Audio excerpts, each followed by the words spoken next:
Hello and welcome to this presentation. The topic of the presentation is going to be talking about extensive reading. The title is Bringing ER into the Classroom, a Textbook Project. So I'm going to share my screen with you and show you the PowerPoint. So the title, as you can see, Bringing ER into the Classroom, a Textbook Project. I'm Paul Leeming, currently at Kindai University. That's my mail if you want to contact me. This presentation is sponsored by Xreading, the online extensive reading library site. So thank you to Xreading for that. So the outline, what I'm going to talk about is basically, first of all, an introduction, like why do we want an extensive reading textbook? Then we're going to look at some of the themes that we've come up with. This is a work in progress, I should stress. It's very much in its infancy. So we're going to look at some of the themes, going to look at the basic unit structure that we've come up with as well, some activities, and then hopefully at the end a little bit of time, at least face-to-face, for questions. If you're watching this online, my email address, please send questions, comments, suggestions there. I should say at the start that this project is myself and also my colleague Justin Harris. The two of us are working on creating this textbook in line with Paul Goldberg, who of course runs Xreading. So it's the three of us really working together on this project. So why do we need an extensive reading textbook? I'm not going to go into the background of extensive reading. There is so much evidence now that extensive reading is great for students. It's good for their language proficiency, their vocabulary, their reading speeds. The benefits of extensive reading are not really something that's questioned these days. It's going to help your students. It's not a matter of if, it will help your students. The issues come as teachers with implementation. How do you actually do extensive reading? There are some practical concerns. What about we don't have enough books in the library? Students complain about getting access to books. We're in a state of lockdown. Kids can't get to a library.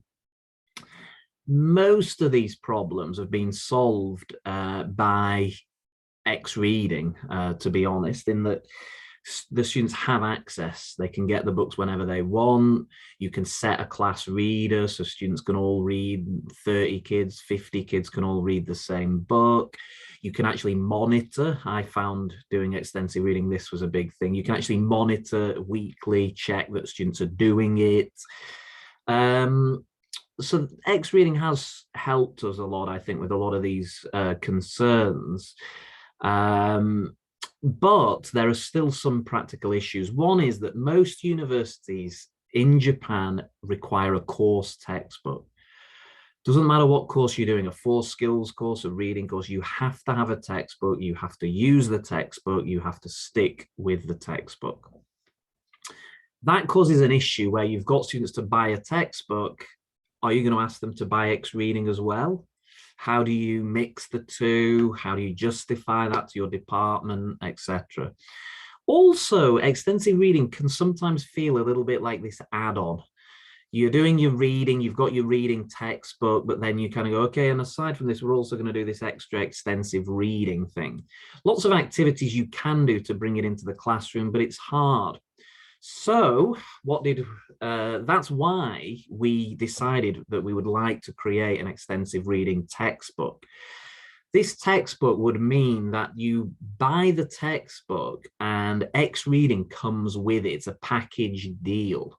So you are no longer buying a textbook and Xreading or just having to choose between the two. You can have it all together. What we're thinking at the moment is a 4 skills book. kind of like your general English first hand, smart choice, one of these books that you can kind of use for oral English classes, you can use for general English courses. We're thinking of 3 books. We're thinking of a lower level book, Cepha A1, A2, Cepha A2, which is like your middle of the road, really common level for a lot of Japanese university students, and then a higher level book, B1. We're thinking 10 units in each book. In terms of the constraints that we had on the project, I say we're limited. There's 1,600 books on Xreading or more. Paul will have the most recent numbers, but basically we have to use the books on Xreading to tie in with the textbook. So what we decided was we wanted one central book, a fictional book for each unit. So this book gives you the unit theme, it unites all the ideas in the unit, and it means students have to read this book, fictional book. Then we wanted a couple of other books, 2 or 3 additional books that would be non-fiction. And the idea here would be that students would then have a bit of a choice. They'd be able to read, choose. But again, these books would be related to the theme of the unit. So what did we do? First of all, we needed to get some books for ideas. What books are good books for students to read? What are popular books? So we asked Paul. Paul obviously has a very good knowledge of the Xreading library. We asked teachers for recommendations. We then read all the books looking for themes. What's a theme that you can get out of this book? Then we went on Xreading and actually spent quite a lot of time going through all the library, looking at different levels. And we generated a list of potential themes for books. And then we tried to, come up with a list for each potential level of the 3 levels of the textbook. What we tried to aim for generally was real world fiction, as in it's a story about a person, but there's a lot of factual information in there. A good example would be Lost at Sea, where you have students are on the peace boat, which is actually a real thing, and students can actually read about that, and it's a real thing. Or a study abroad where a student's in Auckland, for example, and that's actually a real place, and they're doing things that would be similar to what a lot of people would experience. In terms of topics, again, work in progress, but some of the topics we're working on book 2 at the moment, the mid-level book, and we have topics that we've got such as friendship. That's related to the book Egghead. If any of you know that, that's a really good book on Xreading. But yeah, we've got friendship, money, study abroad, history, sort of academic. A few of them are slightly academic in terms of the approach to how they discuss these topics, but fairly general topics that you can imagine being hopefully engaging for university students. In terms of the structure, what we're thinking is 10 units in a book. So that would basically, we're thinking of the university 30-week semester, a year, 2 15-week semesters. So we're thinking 2 or 3 weeks per unit. As I said before, 1 fictional graded reader, which is compulsory, and several non-fiction where you have actually some kind of choice. In terms of the unit structure, what I'm going to do is just walk you through one of the units that we've kind of come up with. We piloted, both myself and Justin have used this in class, made revisions, tried to come up with a structure that flows, that works, that fits in with the books.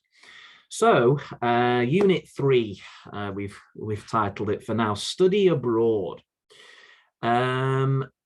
The book is called, it says at the top, you can see Study Abroad. In this unit, you will read the book A Homestay in Auckland. So this is a fictional story about a student who goes and studies abroad in Auckland. It's all about their experiences there. So again, it's something that students can relate to, but it is actually a fictional story. So the unit starts with just a discussion, obviously schemata activation, a little bit of conversation, get students talking about the topic. What we have actually tried to do is include in each unit this kind of conversation. Have you ever studied abroad? No. Quite often students stop there. So we're trying to encourage them to expand and build on that. So we have put in this, would you like to study abroad in the future? Answer, follow-up question, more information. So we're trying to work a little bit on that. That's kind of the intro to each unit. Then after the students have had a little chat, they're going to do some reading. Now you can see here, the reading is very much in line with the focus of the unit, which is study abroad. So we've got popular study abroad spots. We have information about an airport. We've gone for a kind of task-based approach in that students think of something and then read to check their answers. We're kind of generally going for that task-based approach to it, where you give students some kind of motivation, some kind of reason to read. So in this case, what do you think of the top 3 popular study abroad countries? Students talk together. I want to know, was I right? So they read to find out the answer to that. So there's a small reading. Then there is vocabulary. Now you can see in the reading here, there's bold text. Those vocabulary items are from the graded reader.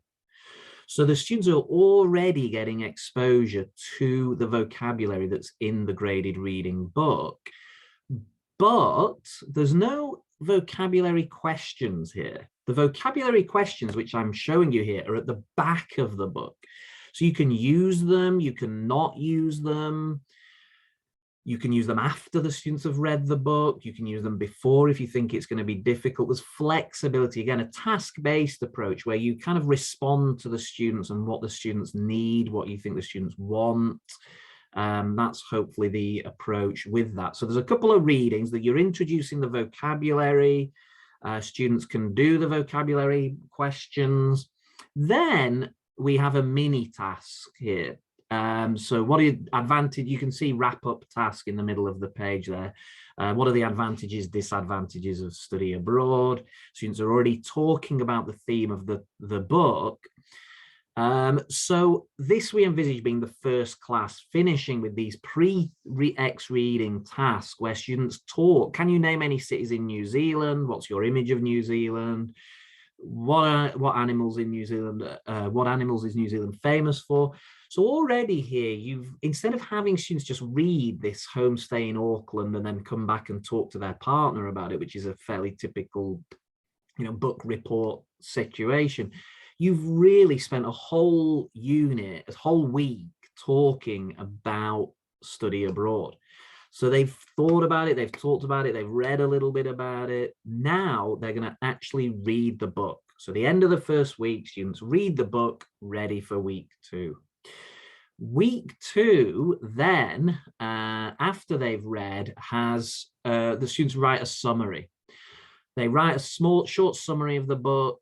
They then have a few discussion questions. There's questions about details in the book, so you can talk actually about specific details, and more general questions. Erina made Japanese yakisoba for her host family. If you went to the Williams house, what food would you make? What would you make if you studied abroad? So more general questions, about study abroad. So again, read the book, wrote a quick report, talked about the book. Now we move into, a book review also at the back of the book, if you want to use that. Lots of people like to get students to write book reviews. Of course, they can actually review the book on Xreading as well. Then we have a listening where students actually listen to what we're envisaging here is 2 non-native speakers talking about the book. So what did you think about the book? I thought this, I thought that. It's kind of a model for students. How do you actually talk about books? So our idea here is that you get students to they can actually listen to this realistic model of two equivalent students talking about the book. So again, focus on the book. They're talking about what they like about the book, what they don't like about the book. Then we move into a communication task. This is very much a speaking output task, where students, you can see there's a warm-up kind of thing here. If you studied abroad, where would you like to go? This is, again, is week 2. This is, so they've read the book, they've done these this discussion about the book.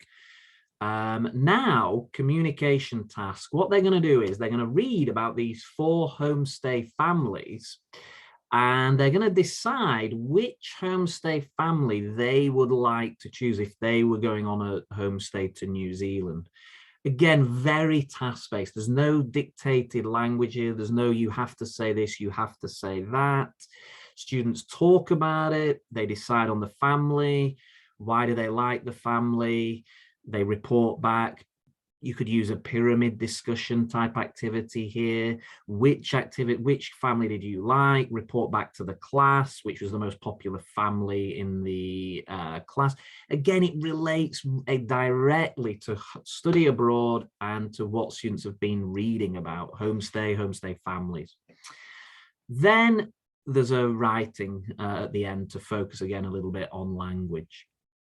Then the next part, and we would probably envisage that you would kind of finish a unit with this pre-reading again. So you'd be finishing week 2 here, and you would say, now your choice. There's 3 books here: Homestay in the UK, Homestay in the USA, Homestay in Australia. You choose one of these books. It's up to you. These are, again, books about people doing homestay. In this case, they are fictional, although generally in most units we have tried to go for for non-fiction books here. But read the book, your choice. So it's over to the student here. Then in the next class, they're going to talk a little bit about these books. So you have, again, a summary of the book, general questions that work for all of these books. So you've got, how long was the study abroad trip? That works for all of these books. So students, again, talking about the book. Finally, the last part of the unit, and this is, again, we're in week 3 now. So the first week they've read about homestay, then they've read the main book, talked about the main book, then they've read one of these extra books, and now in week 3 they've talked about it. And they're doing the final thing, which could be a very small presentation, could be a larger one, presenting about a homestay, a study abroad destination. Where would you like to go? You could make this into actually potentially a larger topic and make this into a couple of week poster presentation, poster carousel activity. But flexibility for the teacher. You could make this just a quick, okay, with your phone, 10 minutes, find a destination, do a quick presentation about the country. And that is the structure of a unit. So that would be about 3 weeks with a final review at the end. So the idea is the activities are related to the book. We've got book reviews. We've got tasks that build on materials from the books. We've got vocabulary and language derived from the books, usually at the back of the book. So the question here is other ideas. If you have any ideas that you would like to share, we are very, very happy to hear them. The workshop element, I've only got a little bit of time left. The workshop element of this workshop is actually from now. We are interested in piloting the units that we have. We have PDFs of units at the moment. It is a work in progress, I must stress. We have PDFs. What we want is teachers to use these. And this worked, this activity was good, this flow worked, this didn't work, this vocabulary was difficult, the students like this, I tried this and it went really well.